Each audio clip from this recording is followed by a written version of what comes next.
Hello everyone, welcome back to our channel Priya career zone. Friends, आज हम RRB NTPC के science का previous year का क्वेश्चन को डिस्कस करने वाले हैं। ये सारे क्वेश्चन एनटीपीसी सीबीटी 1 में पूछे गए प्रश्न हैं। अगर आप चैनल पर पहली बार विजिट किए हैं तो प्लीज़ चैनल को सब्सक्राइब कर लीजिए और वीडियो पसंद आए तो लाइक एंड शेयर ज़रूर कीजिएगा। इस वीडियो को शेयर कीजिए ताकि ये वीडियो ज़रूरतमंद लोगों को भी मिल सके। तो चलिए आज के वीडियो को स्टार्ट करते हैं। निकट दृष्टि दोष से पीड़ित व्यक्ति के चश्मे में कौन सा लेंस प्रयोग किया जाता है? तो जिसे निकट दृष्टि दोष होता है उसके चश्मे में अवतल लेंस का प्रयोग किया जाता है। दूर दृष्टि दोष से पीड़ित व्यक्ति के चश्मे में कौन सा लेंस का प्रयोग किया जाता है? तो जिसे दूर दृष्टि दोष का प्रॉब्लम होता है उसे के चश्मे में उत्तल लेंस का प्रयोग किया जाता है। बीसीजी का टीका निम्न में से किस बीमारी से बचाव के लिए लगाया जाता है?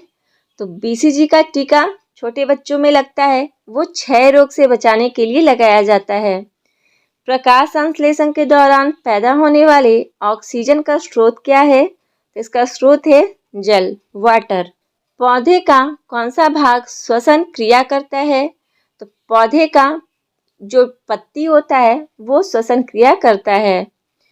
कच्चे फलों को कृत्रिम रूप से पकाने के लिए कौन से गैस का प्रयोग किया जाता है?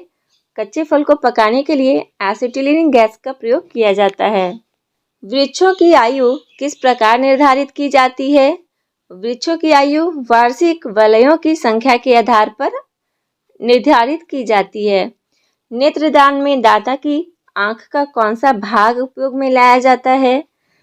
तो जब कोई नेत्रदान करता है, आई डोनेशन करता है, तो उसके रेटिना के भाग को उपयोग में लाया जाता है।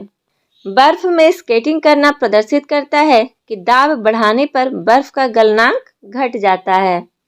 स्टेनलेस स्टील एक मिश्र धातु है, जबकि वायु क्या है? तो वायु एक मिश्रण है।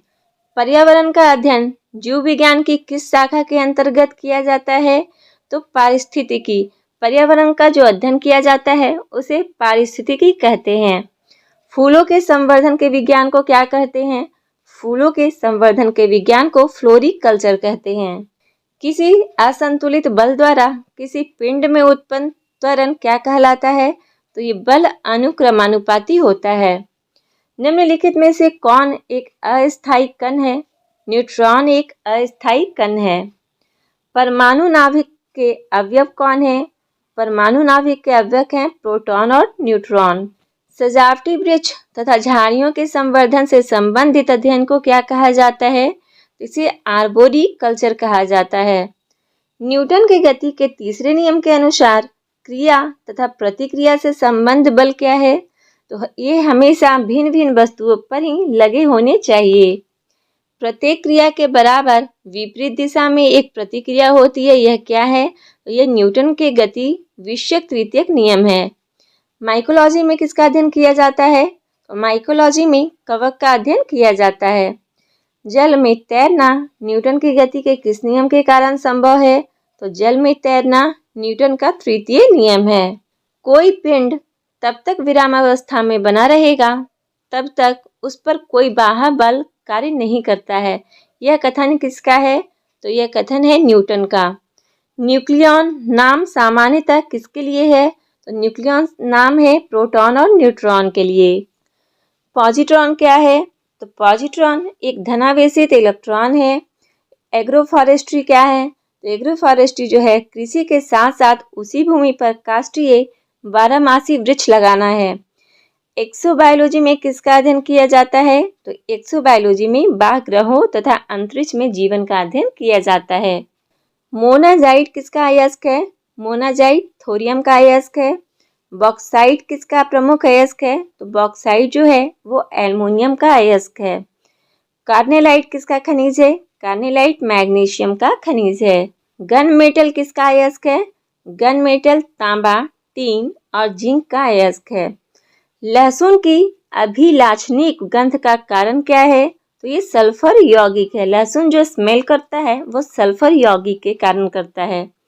जल में आसानी से घुलनशील कौन है?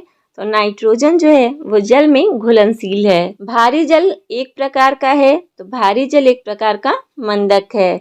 इनमें से कौन कोलाइड नहीं है? तो तो ब्लड जो है, रक्त जो है वो कोलाइट नहीं है। पनीर निम्न में से किसका उदाहरण है? तो पनीर एक जेल का उदाहरण है। माचिस के तीली के एक सिरे पर लगा हुआ मसाला का मिश्रण क्या है? तो माचिस की तीली पे जो मसाला लगा रहता है वो लाल फास्फोरस और गंधक का मिश्रण है। निम्नलिखित में से कौन सा एक प्रकृति में अनुचुंबकीय है? तो अनुचुंबकीय है ऑक्सीजन। जो तत्व ऑक्सीजन पर प्रतिक्रिया नहीं करता है वह क्या है?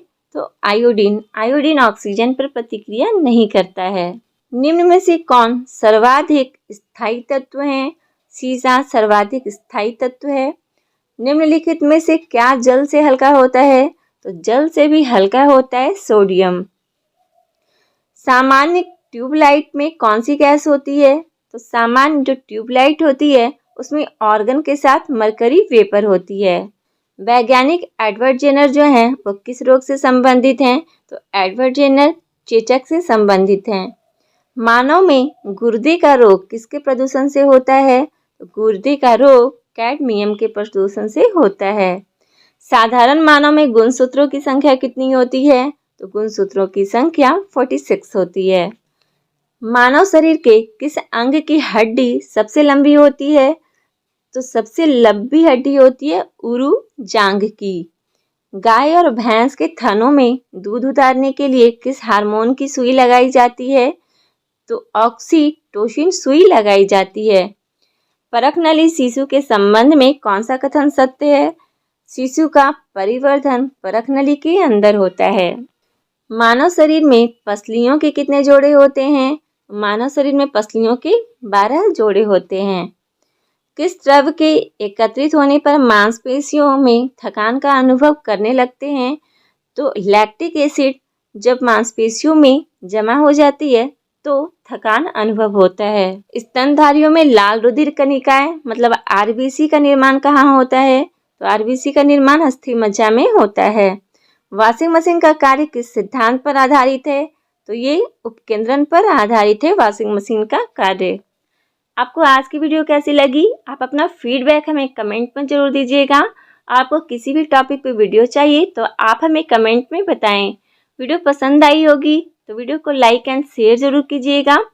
चैनल पे पहली बार आए हैं तो प्लीज़ चैनल को सब्सक्राइब करके पास वाले बेल आइकन को प्रेस कर ले ताकि न्यू वीडियो का नोटिफिकेशन आपके पास सबसे पहले पहुंच सके। तो चलिए मिलते हैं इसी तरह की और भी इम्पॉर्टेंट वीडियो में। तब तक के लिए बाय बाय, टेक केयर, जय हिंद।